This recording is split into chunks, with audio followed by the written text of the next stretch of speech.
حضرت سری سقطی رحمت الله تعالی علیه هغه خپل وخت کې د الله د خاصانو نه دی او هغه د الله بندگانو ته د تصوف معنا ښیي چې تصوف څه ته وایي، طریقت څه ته وایي. نو هغه فرمایي د تصوف درې معناګانو باندې اطلاق کیږي. تصوف چې څوک یادوي چې دا صوفي دی یا دا صوفیت دی یا دا طریقت دی، نو یو معنا وایي دا ده چې صوفي هغه کس دی چې د هغه د معرفت نور د هغه د تقوا نور ختم نه کي. د معرفت نور دا صدا سیدا چې الله پاک کله چې کم کسان خپل دوستان جوړ کی، محبوبان جوړ کی، نو هغې باندې څه احوال منکشف کیږي. نو کله کله داسې شي چې د هغو هغه عبادات هغې باندې متاثر شي. نو د دې وجې نه سری سقطی رحمت الله تعالی علیه فرمایي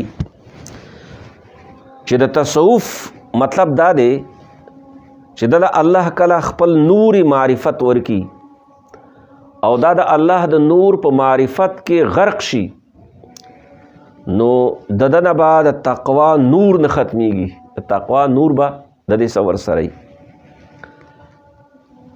داسې کله هم نه کېږي چې بنده مسلمانی او دته د خدای د عبادت او د بندګۍ د حرص ضرورت نه وي. زمونږ ستاسو محبوب پیغمبر صلی الله علیه وسلم ته الله فرمایي واعبد ربک حتی یأتیک الیقین.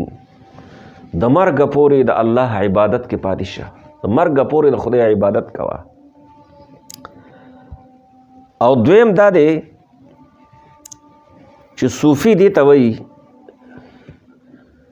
چې هغه به علم باطني دعویدارۍ کې به داسې خبرې نه کوي چې هغه د کتاب و سنت او د ظاهر د شریعت سره متصادم وي.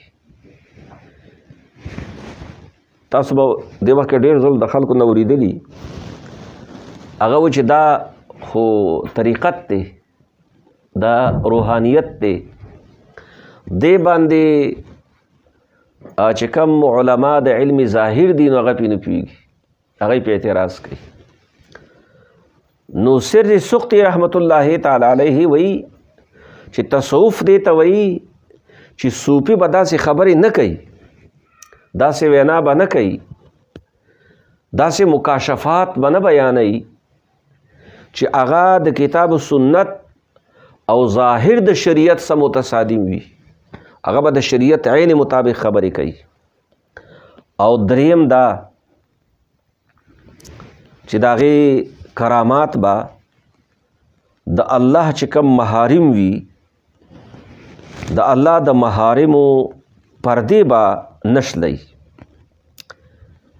د دې درې واړو خبرو خلاصه دا ده چې تصوف به د شریعت خلاف نه وي، بلکې تصوف به د شریعت عین مطابقي.